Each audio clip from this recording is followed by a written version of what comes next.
Film adalah film drama kriminal Argentina yang disutradarai oleh Hernán Werschuni, berdasarkan kasus nyata Nahir Galarza, seorang mahasiswa hukum berusia 19 tahun yang dihukum karena membunuh pacarnya, Fernando Pastorizo, pada tahun 2017. Film ini mengeksplorasi psikologinya yang kompleks, dinamika hubungan yang menegangkan, dan pengawasan media yang ketat seputar kasus tersebut. Film mengupas ambiguitas moral, kekerasan dalam rumah tangga, pengaruh media, dan keadilan. Nahir Galarza mengatakan dalam sebuah wawancara bahwa ia merasa bersalah karena, terlepas dari semua itu, ia tidak pernah ingin menyakiti siapapun. Nahir tahu sejak awal apa yang akan menjadi vonisnya. Ia telah menerima nasibnya. Anehnya, gadis itu baru merasa benar-benar bebas di penjara. Film diawali dengan sebuah pesta dansa dalam rangka ulang tahun Nahir. Nahir menjadi bintang pesta. Ayahnya, Marcelo, bahagia untuk putrinya, begitu pula saudara laki-lakinya dan anggota keluarga dekat lainnya. Nahir berdansa pelan dengan mereka masing-masing. Kemudian di suatu malam, terlihat Nahir berjalan sendirian di jalan yang gelap. Wajahnya datar dengan tatapan yang kosong. Setelah membuka pintu pagar rumah, dia masuk ke dapur dengan wajah tampak kebingungan. Dia menemukan isi rumah tampak sepi, karena yang lain sedang tertidur lelap. Di pagi hari, Marcelo, yang bekerja sebagai polisi, membuat sarapan untuk putrinya. Setelah sarapan, Nahir kembali berbaring di kasur, sambil baca-baca wa. Sesaat kemudian, dia mendapat telepon dari Sabrina, ibu Federico. Federico adalah pacar Nahir.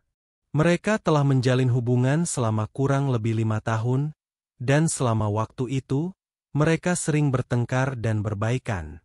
Sabrina mengabarkan bahwa Federico ditemukan tewas di jalan malam itu.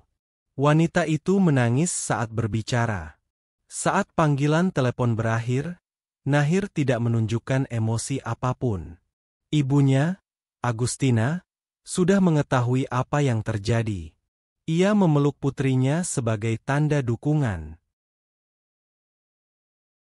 Beberapa waktu sebelum peristiwa ini, karnaval tahunan sedang berlangsung di Argentina.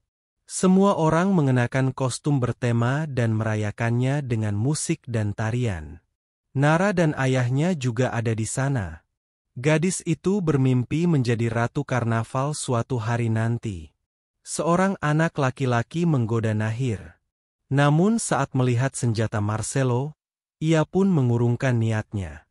Nahir meminta izin kepada ayahnya untuk bertemu dengan teman-temannya. Ia adalah satu-satunya anak di kelasnya yang memiliki nilai bagus, tetapi orang tuanya masih cukup ketat padanya. Namun, kali ini, Marcelo mengizinkan putrinya keluar.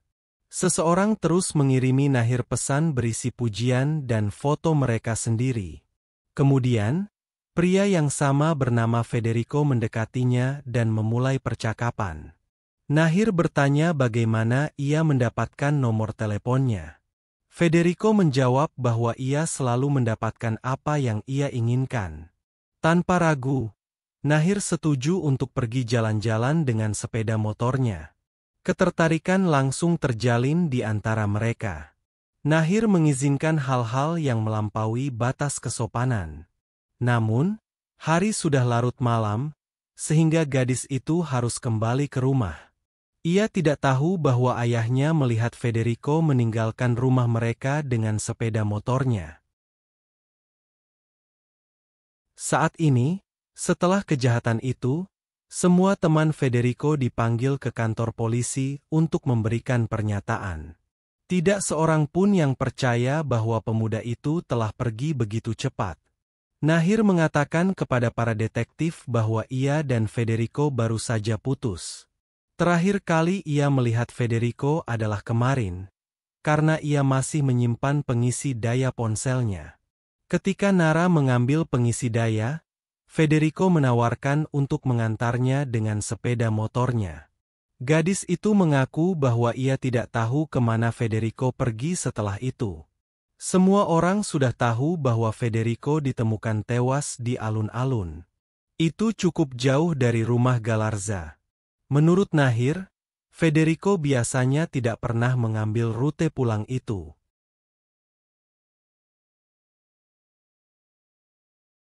Para detektif terus menanyai gadis itu dengan berbagai pertanyaan. Nahir mengaku bahwa setelah Federico pergi, dia mengirim beberapa pesan kepadanya, tetapi tidak dibalas. Polisi menggeledah kamar Nahir. Ayahnya meyakinkannya, dengan mengatakan bahwa itu adalah prosedur standar. Setelah penggeledahan selesai, polisi meminta Marcelo dan putrinya untuk menandatangani beberapa dokumen. Gadis itu tampaknya telah menjadi tersangka utama dalam kasus ini. Orang tuanya telah menyewa pengacara untuknya. Marcelo meminta putrinya untuk tetap tenang. Nahir, ayahnya, dan pengacaranya tiba di kantor polisi untuk memberikan pernyataan mereka. Nahir ingat bagaimana, pada tahun 2015, dia dan Federico sedang berbaring di rumput. Setelah berfoto bersama, Nahir mengunggahnya dengan keterangan romantis. Saat itu, kedua pemuda itu yakin bahwa cinta mereka akan bertahan selamanya. Pada malam hari, ketika orang tua mereka keluar dan saudara laki-laki Nahir sedang tidur, Federico diam-diam datang ke rumah Galarza untuk menghabiskan waktu bersama kekasihnya. Perasaan mereka membuat mereka gila. Kemudian, ketika Federico pergi ke dapur untuk mengambil bir, ia menemukan pistol Marcelo. Nara berkata bahwa ayahnya tidak akan menyukai itu. Setelah malam itu, Federico mulai mengabaikan gadis itu, yang membuatnya kesal. Nahir merasa dimanfaatkan.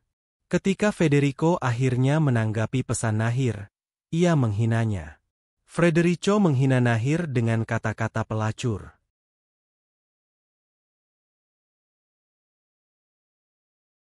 Pada saat diinterogasi oleh polisi, Nahir memberikan surat dari Federico yang ditulisnya kepadanya setelah mereka berpisah kepada para detektif.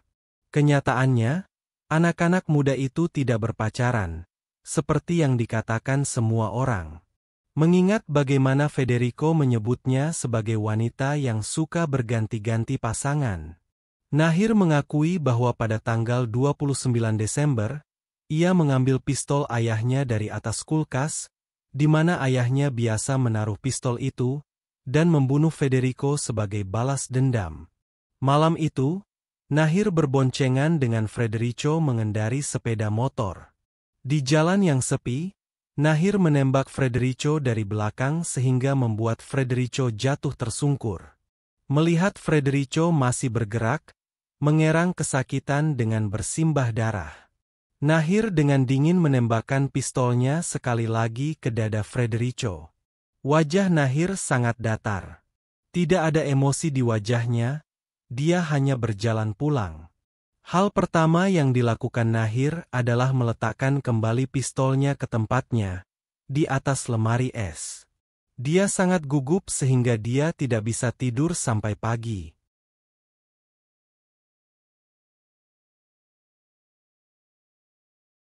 Seorang detektif bertanya kepada gadis itu mengapa dia mengirim pesan kepada korban setelah apa yang telah dia lakukan. Nahir menjawab bahwa dia hanya ingin melakukannya. Tentu saja, orang tuanya tidak tahu apa yang telah terjadi. Gadis itu tidak menyangkal kesalahannya dan siap untuk bertanggung jawab atas tindakannya. Para detektif ingin memastikan bahwa tersangka tahu cara memegang pistol. Nara menunjukkan bagaimana dia melakukannya.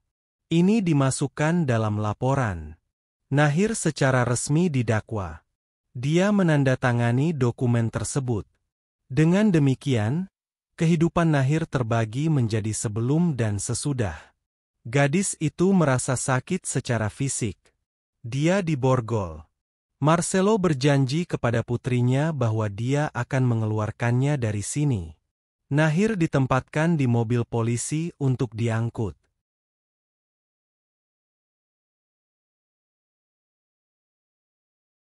Melihat memar-memarnya di cermin, Nahir semakin membenci Federico. Ia juga khawatir tentang kemungkinan kehamilannya. Kejahatan yang dilakukan gadis berusia 19 tahun itu menimbulkan kemarahan publik. Orang-orang turun ke jalan dengan membawa poster-poster yang mendukung keluarga Federico. Orang tua Nahir terus-menerus dikejar oleh pers. Sekarang mereka hanya menginginkan satu hal, yaitu melihat putri mereka. Pengacara berjanji untuk melakukan segala yang mungkin. Ia telah mengajukan petisi untuk mengganti hukuman penjara dengan tahanan rumah hingga persidangan, tetapi tidak ada jaminan. Akhirnya, orang tua tersebut diizinkan untuk berbicara dengan putri mereka. Ia mengeluh tentang tempat tidur yang tidak nyaman. Meskipun demikian, orang tua tersebut siap untuk mendampingi putri mereka sampai akhir. Nahir memang melakukan kesalahan, tetapi ia bukanlah orang yang jahat. Marcelo dan istrinya tengah memikirkan apa yang harus dilakukan untuk membebaskan putri mereka dari penjara. Semua berita hanya membicarakan tentang penjahat berusia 19 tahun tersebut.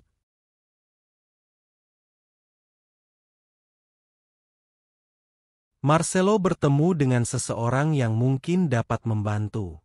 Zanzini bekerja di bisnis modeling dan mengenal banyak orang berpengaruh. Mereka makan siang di sebuah restoran. Zanzini bertanya kepada Marcelo tentang perasaannya terhadap Federico. Marcelo menjawab bahwa pria itu benar-benar menyebalkan. Saat ini, Marcelo memperkenalkan putrinya kepada pengacara barunya, Zanzini. Kenyataannya, ia bukanlah seorang pengacara, melainkan seorang manajer model. Namun Marcelo yakin bahwa inilah pria yang mereka butuhkan. Saat ini, gadis itu mengaku kepada pengacara barunya bahwa ia berpacaran dengan Federico dan pria-pria lain di waktu yang sama. Hal itu membuat Federico gila. Ia kerap bersikap kasar, menghina Nahir, dan kehilangan kendali. Zanzini dengan belak-belakan bertanya kepada gadis itu mengapa ia menyerahkan diri ke polisi. Nahir tidak mau menjawab pertanyaan itu. Kemudian, Zanzini bertemu dengan orang tua Nahir dan meminta mereka untuk memberikan foto Nahir kepadanya. Penting bagi orang untuk melihat sisi Nahir yang lain, bukan monster yang digambarkan media. Kesaksian dari teman dekat gadis itu juga bisa berguna. Keluarga Nahir hampir tidak bisa bertahan.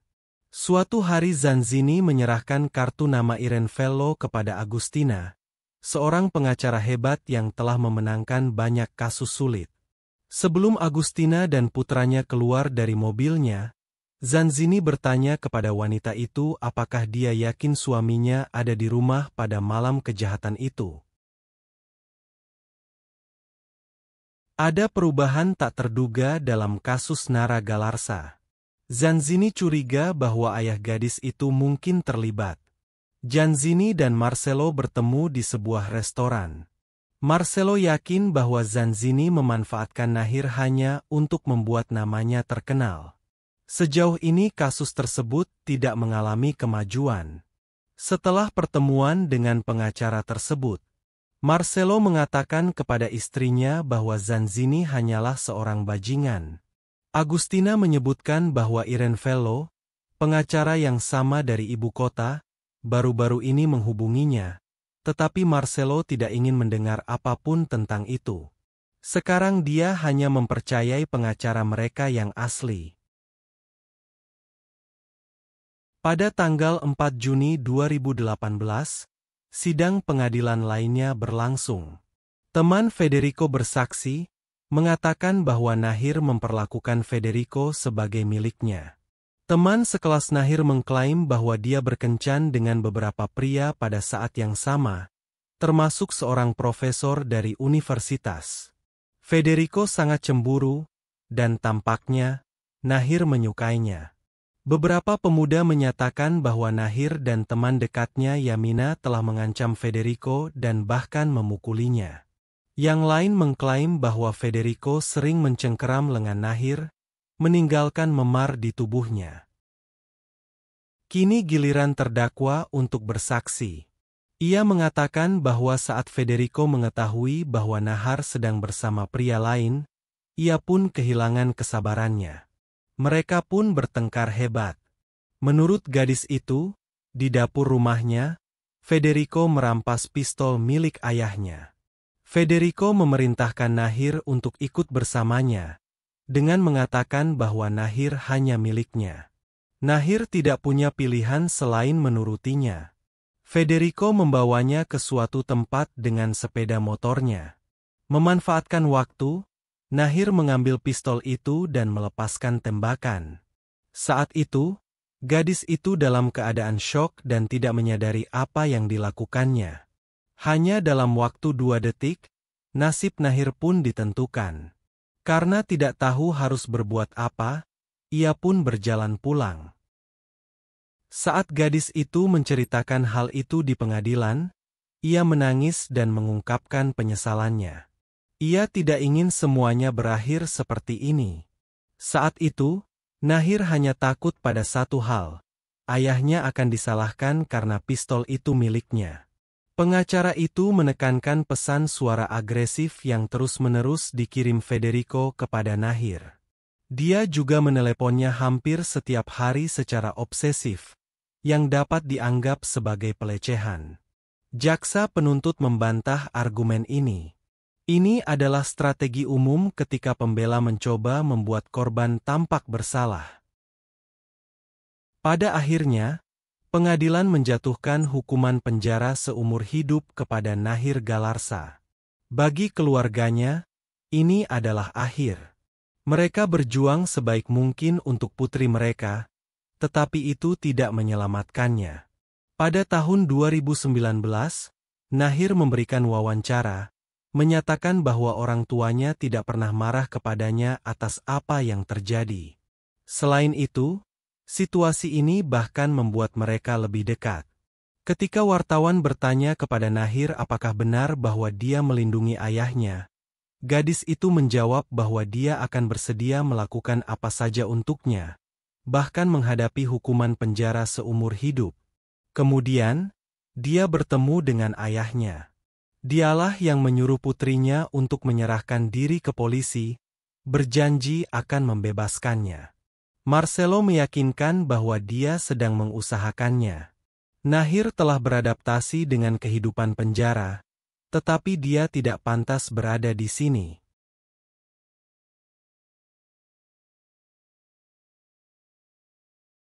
2 Januari 2022 telah tiba. Ibunya mengunjungi Nahir, tetapi ayahnya sangat sibuk. Gadis itu merasa sangat kecewa. Tampaknya ayahnya mulai menjauhinya. Nahir menjadi sangat dekat dengan teman satu selnya, yang mendukung keputusannya untuk mencari bantuan dari Irene Vello. Pada tanggal 6 Januari, mereka bertemu.